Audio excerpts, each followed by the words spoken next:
Secret files explained away. These files are just one part of a very stringent set of youth protection policies and procedures. This is Scout CEO Bob Mazuka in a message posted on the Boy Scouts of America website. His organization declined an on-camera interview with us, declining the chance to talk about 20 years worth of Scout documents detailing alleged sexual abuse within the organization. We take our responsibility to protect youth from abuse very seriously. From the early 70s to 1991, the way the Scouts handled that protection appears to be based on this internal memo we found from 1972. The memo is titled Personal and Confidential, explaining to Scout executives this is the first time such information has been printed, and because of the misunderstandings which could develop if it were widely distributed, we suggest that after you have read it, you file it with other policy statements without making photocopies or sharing it beyond the top management of your council. The memo sets guidelines to protect the youth of America. It goes on to say what to do when a registered leader commits an act or conducts himself in a manner that would seem to cause him to be unfit. It tells executives to inform the national office, secure hard evidence, and then tell the person the Boy Scouts of America is not sharing this information with anyone. It never says anything about telling police about illegal activity. Former San Diego prosecutor Phyllis Shess said that fact puts many communities at risk. If you as an institution decide you're going to handle something internally, you've just exposed an entire community to a predator and to dangers. Shess prosecuted crimes against children in San Diego for 15 years and prosecuted 3 cases involving Scouts. She said in the cases she worked, the Scouts never reported the abuse to authorities. One cancer like that in an organization where we send our children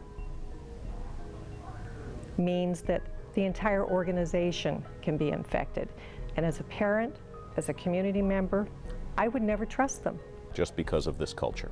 Just because of this culture. She says the Scouts' culture of how they handled abuse claims seems to be evident in the confidential files dating between 1971 and 1991 based on her review of some of those files. Inside the hundreds of cases we reviewed, we found no evidence the Scouts took abuse concerns to police. We found several versions of this form letter inside files we reviewed. The original form letter was part of that 1972 Scout memo addressed to soon-to-be dismissed Scout leaders. It reads, "We are making no accusations and will not release this information to anyone, so our action in no way will affect your standing in the community." While the Scouts haven't answered questions about the letter, the Scout spokesman said in an email, "Youth protection is a serious matter to the Boy Scouts of America, and it is inaccurate to indicate otherwise, or that the organization values its reputation above the well-being of its members." Did you take that picture? Yes. Al Stein, standing with his community, took a hit in 2007 when he was convicted of abusing Scouts in his Santa Barbara troop. During a deposition, Stein was asked a series of questions about how Scouts protect children. While you were involved as an adult, was there any kind of background check done on you? No. Have you ever been aware of anyone affiliated with Scouting reporting childhood sexual abuse to any law enforcement agency? No. The Scouts deny Stein's claim, saying they have background checked every adult in Scouting since 1994 and have continued updating their youth protection program since. Santa Barbara attorney Tim Hale was the man questioning Stein. Hale sued the Scouts and won after Stein was convicted of molesting his client.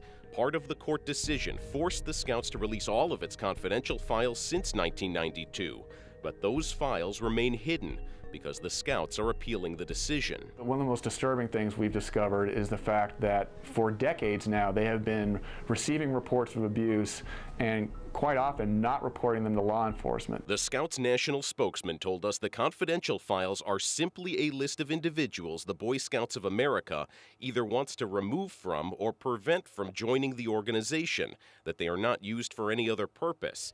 In his YouTube clip, the Scouts CEO explains why they're kept secret. Confidentiality encourages prompt reporting of questionable behavior. He later says the Scouts' youth protection programs have not always worked. There still have been times when the best practices at the time were insufficient, and for that we are deeply sorry.